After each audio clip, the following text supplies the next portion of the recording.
Breaking news betting యాప్ల promotion కేసులో కీలక పరిణామం చోటు చేసుకుంది. పలువురు ప్రముఖుల ఆస్తులను ఈడీ అధికారులు అటాచ్ చేశారు. వీరిలో క్రికెటర్లు యువరాజ్ సింగ్, రాబిన్ ఊతప్ప, నటులు సోనూ సూద్, నేహా శర్మ, ఊర్వశి రౌతేలా, టీఎంసీ మాజీ ఎంపీ మిమీ చక్రవర్తి, బెంగాల్ నటుడు అంకుష్ హజ్రా ఉన్నారు. మొత్తం 7,93,00,000 విలువైన ఆస్తులు అటాచ్ చేసినట్లు తెలుస్తుంది.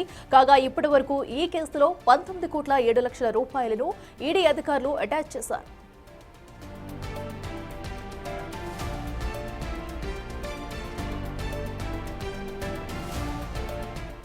రెడ్డికి మరింత సమాచారం మా ప్రతినిధి శివ లైవ్ లో అందిస్తారు. శివ, చెప్పండి, ఏదైతే బెట్టింగ్ యాప్స్ కేసులో కూడా రోజుకొక మలుపు తిరుగుతుందని చెప్పాలి. ఏకంగా ఇప్పుడు పెద్ద మొత్తంలో కూడా ఆస్తులను అయితే అటాచ్ చేశారు. ఇంకా దీనిలో ఎవరైనా బయటకు వచ్చే ఛాన్స్ ఉందా? ఆస్తులు కూడా ఇంకా భారీగా బయటపడే అవకాశం ఉందనుకోవచ్చా?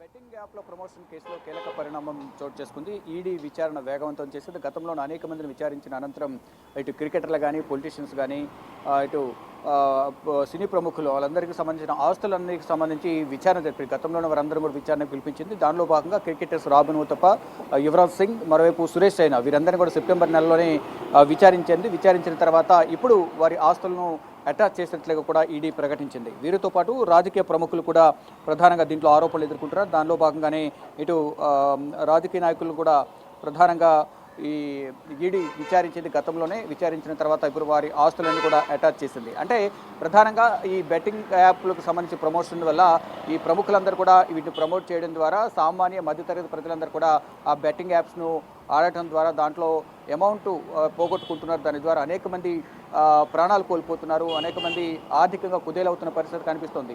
దీనికి సంబంధించి అందరూ కూడా కోర్టులను ఆశ్రయించారు. అనేక మంది కోర్టులకు వెళ్ళిన తర్వాత దీనికి సంబంధించి కోర్టు విచారణకు ఆదేశించింది. దానిలో భాగంగానే ఇప్పుడు ఈడీ కూడా దీన్ని మనీ లాండరింగ్ ఎంతవరకు జరిగింది, ఎవరైతే ప్రమోషన్ నిర్వహిస్తున్నారో ప్రమోటర్లు ఎవరైతే ఉన్నారో యాక్టర్లు కానీ, క్రికెటర్స్ కానీ, రాజకీయ ప్రముఖులు కానీ వారందరూ కూడా ఈ ప్రమోషన్ చేయడం ద్వారా ఈ బెట్టింగ్ యాప్లు ఎంతవరకు వాళ్ళు ఈ ప్రమోషన్లో డబ్బు సంపాదించారు, ఎంతవరకు వీరికి డబ్బు వచ్చింది అనేది కూడా ప్రధానంగా ఈడీ విచారించింది. దానిలో భాగంగానే మనీ లాండరింగ్ జరిగింది అనేది కూడా ప్రధానంగా ఈడీ భావిస్తోంది. ఈ మనీ లాండరింగ్లో భాగంగానే వీరందరినీ కూడా విచారించారు. సెప్టెంబర్ 20 రాబిన్ ఊతప్పని విచారించారు, తర్వాత యువరాజ్ సింగ్ని 23న, తర్వాత సురేష్ రైనా 24న, ఇలా ఒక్కొక్కరిని విచారిస్తూ వచ్చారు. విచారించిన తర్వాత వారికి గతంలో సమన్లు జారీ చేసి విచారణకు పిలిచారు. ఇటు కొంతమంది ఢిల్లీ ఈడీ కార్యాలయానికి వచ్చి విచారణను ఎదుర్కొన్నారు. తర్వాత తదుపరి మళ్ళీ విచారిస్తామంటూ కూడా వారికి ఆదేశాలు ఇచ్చి వారిని నోటీసులు ఇచ్చి పంపించేశారు. ఇప్పుడు వారందరికి సంబంధించి కూడా లోతైన విచారణ దర్యాప్తు జరిపిన తర్వాత వారికి ఆస్తులు ఎంత ఉన్నాయి, బెట్టింగ్ యాప్స్కి సంబంధించి ప్రమోషన్ చేయకముందు ఎంత ఆస్తులు ఉన్నాయి, తర్వాత ఎంత ఆస్తులు కూడబెట్టుకున్నారు, ఎంత అనేది వీరు తీసుకున్నారు ప్రమోషన్ చేయడం ద్వారా ఈ బెట్టింగ్ యాప్స్ల నుంచి అనేది ప్రధానంగా ఈడీ లోతైన దర్యాప్తు కొనసాగించిన తర్వాత ఈరోజు వీరందరికీ సంబంధించిన ఆస్తులను కూడా అటాచ్ చేసినట్లుగా కూడా చెప్తున్నారు. గతంలో రాబిన్ ఊతప్పకు సంబంధించి యువరాజ్ సింగ్, అలాగే సోనూ సూద్ వీరందరికి సంబంధించి విచారణ జరిపారు. అప్పుడు యువరాజ్ సింగ్, రాబిన్ ఊతప్ప, సోనూ సూద్, మిమీ చక్రవర్తి, మాజీ టీఎంసీ తృణమూల్ కాంగ్రెస్ సంబంధించిన ఎంపీ, మరోవైపు ఊర్వశి రౌతేలా, బెంగాలీ నటుడు అంకుష్ హజ్రా వంటి వీరందరినీ కూడా గతంలో నోటీసులు ఇచ్చి విచారించారు. ఇప్పుడు గతంలో విచారించిన నేపథ్యంలో వారు ఇచ్చిన సమాచారం కానీ వీరు ఈడీ అడిగిన ప్రశ్నలకు పొంతన లేకపోయిన నేపథ్యంలో మళ్ళా లోతైన దర్యాప్తు చేసిన తర్వాత వారికి ఆస్తులు ఎలా కూడబెట్టారనేది, ఎక్కడి నుంచి వచ్చింది, ఎంత మేర అక్రమంగా వారు సంపాదించారనేది కూడా గుర్తించిన నేపథ్యంలోనే ఇప్పుడు వారి ఆస్తులన్నీ కూడా దాదాపు అటాచ్ చేసినట్టుగా కూడా ఈడీ ప్రకటించింది. దానిలో భాగంగా మరికొంతమంది ప్రముఖులు దీంట్లో ఉన్నారు కాబట్టి వారందరికీ సంబంధించిన ఆస్తులు కూడా అటాచ్ చేసే అవకాశం అయితే కనిపిస్తుంది. గతంలోనే రాబిన్ ఊతప్ప, యువరాజ్ సింగ్ సంబంధించిన ఆస్తులను, సురేష్ రైనాకు సంబంధించిన ఆస్తులను గతంలో అటాచ్ చేశారు.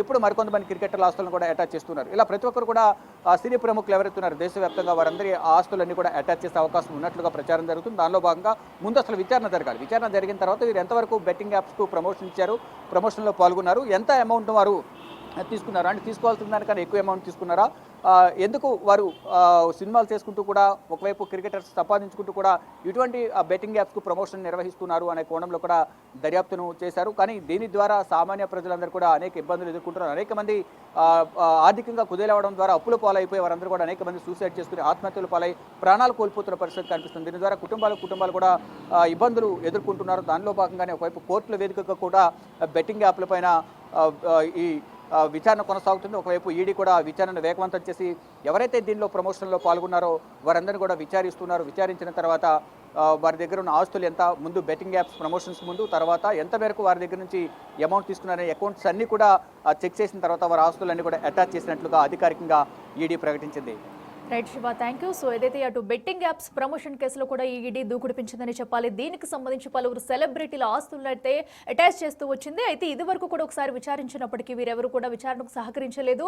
దీంతో వారందరి ఆస్తుల్ని కూడా ఇప్పుడు వారి చిట్టా అయితే బయటపడుతుందని చెప్పాలి. అయితే ఈ ఘటనకు సంబంధించి మరికొంతమంది సెలబ్రిటీలు కూడా